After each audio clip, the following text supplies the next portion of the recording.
फैज़ हमीद साहब इमरान खान, प्रोजेक्ट इमरान खान से लेके इमरान खान को जिस तरह से फैसिलिटेट करते रहे, पर्सनल सेक्रेटरी बन के पीएम हाउस में पीएम के ऑफिस के बाहर बैठे होते थे। कहने को वो आईएसआई के चीफ थे, लेकिन वो इमरान खान साहब के पर्सनल सेक्रेटरी थे। वो जो एक दो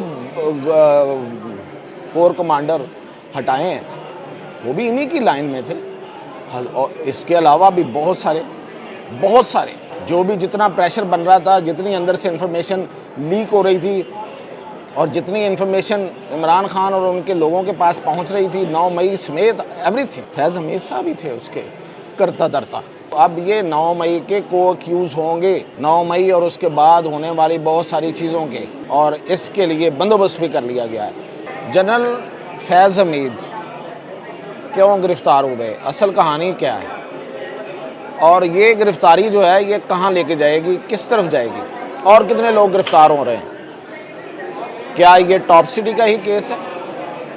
इस पर मैं अभी आपको तफसीलात बताता हूँ, लेकिन पहले मैं आपको टॉप सिटी केस की थोड़ी सी डिटेल बताऊँ ताकि जहनों में ताज़ा हो जाए कि केस हुआ क्या था।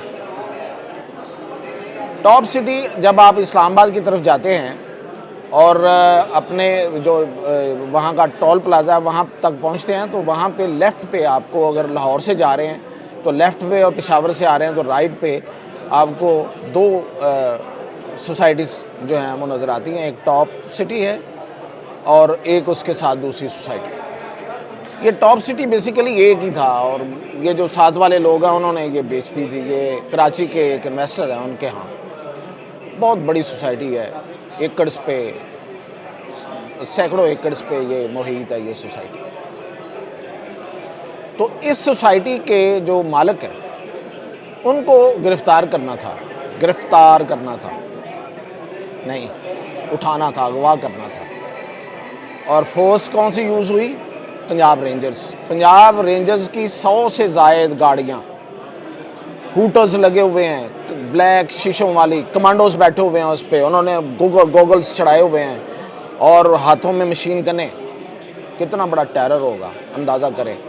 ये 12 मई 2017 की कहानी है।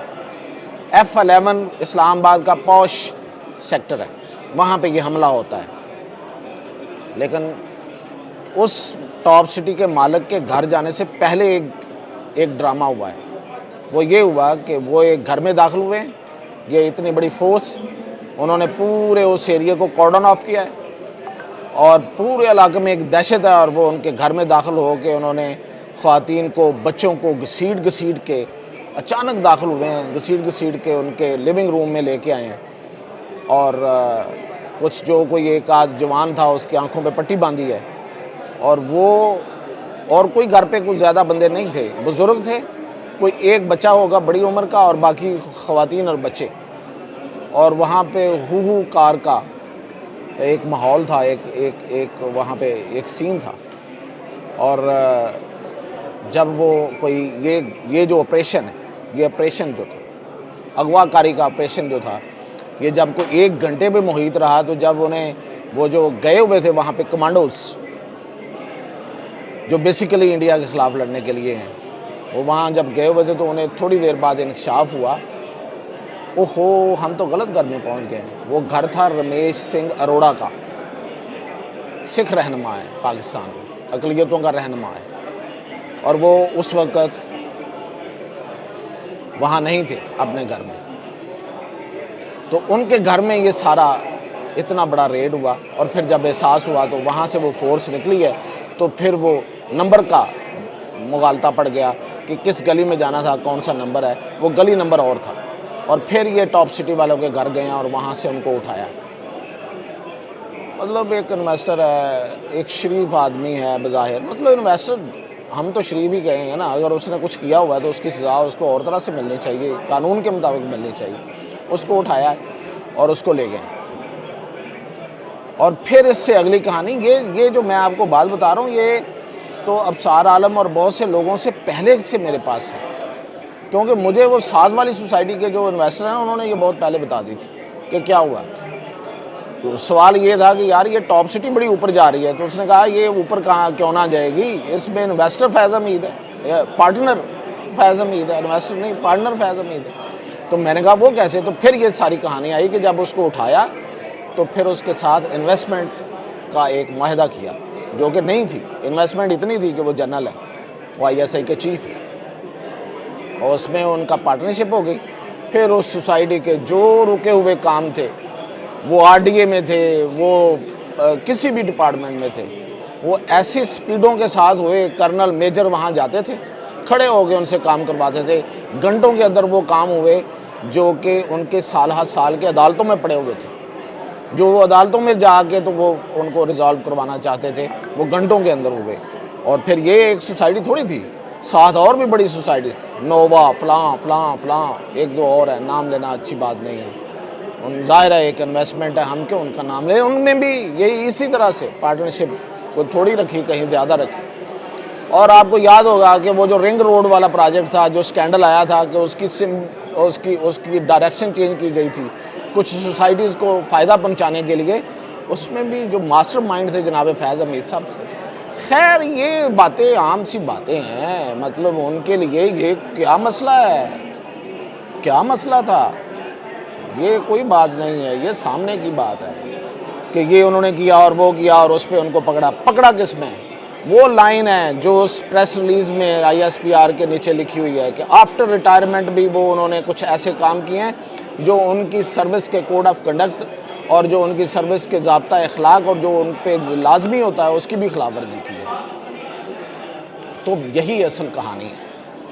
कहानी ये है कि जनाब फैज़ हमीद साहब इमरान खान, प्रोजेक्ट इमरान खान से लेके इमरान खान को जिस तरह से फैसिलिटेट करते रहे पर्सनल सेक्रेटरी बन के, आपको ये हैरानी नहीं होगी, खैर पहले सुना ही होगी, मैं रिपीट कर देता हूँ कि PM हाउस में PM के ऑफिस के बाहर बैठे होते थे। एक मीटिंग हुई नहीं, फैज़ साहब ने जाके उसके बारे में इंफॉर्मेशन ली भी और दी भी कि जनाब PM साहब ये है असल में कहानी, ये जो लोग आपके पास आए थे, कोई भी MNA हो, वो कोई पॉलिटिकल बंदा हो या कोई वो कारोबारी बंदा हो या कोई गैर मुल्की हो या जो भी हो, उससे पहले भी उनको ब्रीफ, आखिर में भी ब्रीफ।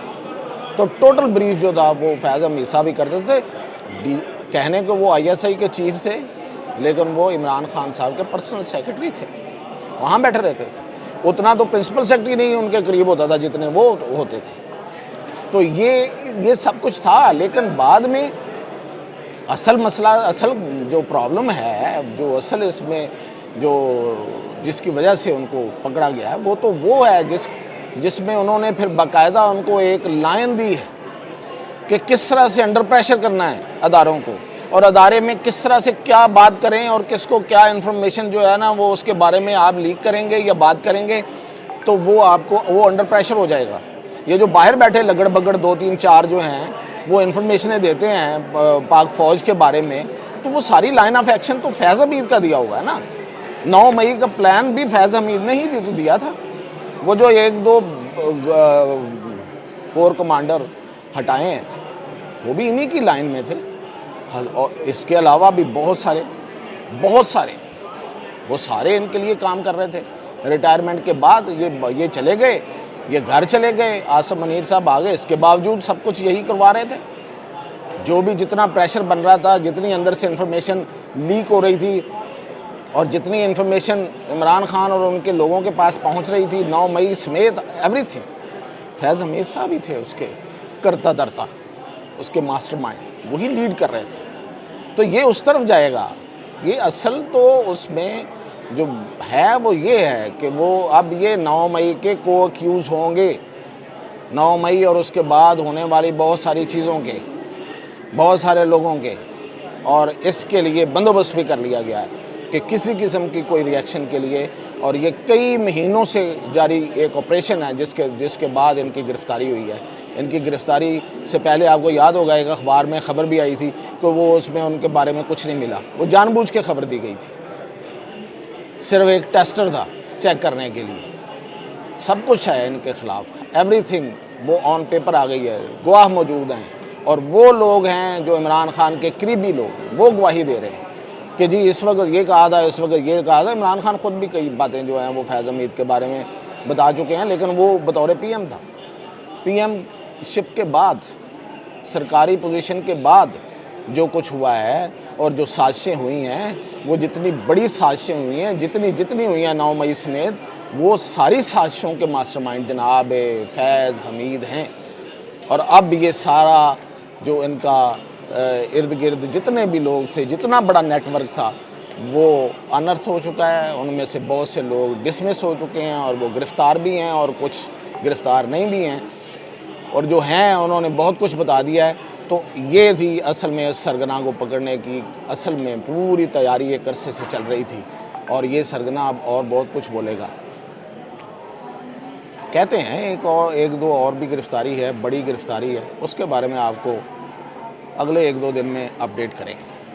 YouTube पर गूगली न्यूज देखने के लिए youtube.com की सर्च बार में गूगली न्यूज टीवी टाइप करें। गूगली न्यूज के पेज पर सुर्ख रंग के सब्सक्रिप्शन वाले बटन पर क्लिक करना ना भूलिए। YouTube पेज पर अपलोड होने वाली वीडियोस से बाखबर रहने के लिए बेल आइकन पर क्लिक कीजिए। आपको हर नई वीडियो के बारे में नोटिफिकेशन मौसूल हो जाएगा।